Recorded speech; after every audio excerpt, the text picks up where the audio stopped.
Self judgement. 1 కొరింథీయులకు రాసిన పత్రిక 11వ అధ్యాయం 31వ వచనం 32వ వచనం. ఇది చాలా ప్రాముఖ్యమైనది, ప్రతిరోజు మనం చేసుకోవలసినది. ఇందువలననే మీలో అనేకులు బలహీనులను రోగులై ఉన్నారు, చాలా మంది నిద్రించుచున్నారు. అయితే మనలను మనమే విమర్శించుకొనిన ఎడల తీర్పు పొందకపోదుము. హల్లెలూయా. ఇది ఎక్కడ రాయబడింది? ఏ సందర్భంలో?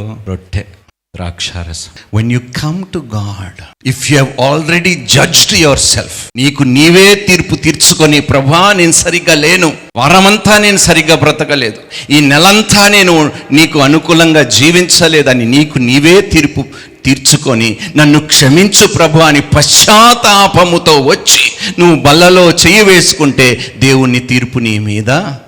హల్లెలూయా.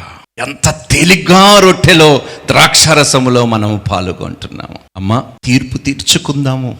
మనకు మనమే తీర్పు తీర్చుకుంటే ఏమిటంట? మనము దేవుని తీర్పులోకి రాము అంటున్నాడు. హల్లెలూయా. తప్పు చేసినను దానిని ఒప్పుకోకుండా, ఇన్ని చెడు ఆలోచన కలిగినను దాని గురించి చింతించకుండా, దేవుని సన్నిధిలో వచ్చిన తర్వాత కూడా ఆ విషయములు మర్చిపోయి బల్లలో చేయవేస్తున్నారు. చూడండి, మీకు మీరే దేవుని తీర్పు మీ మీద వచ్చేలాగా చేసుకుంటున్నారు. రొట్టె ద్రాక్షారసమును దయచేసి తేలిగ్గా ఎలా తీసుకోవాలి?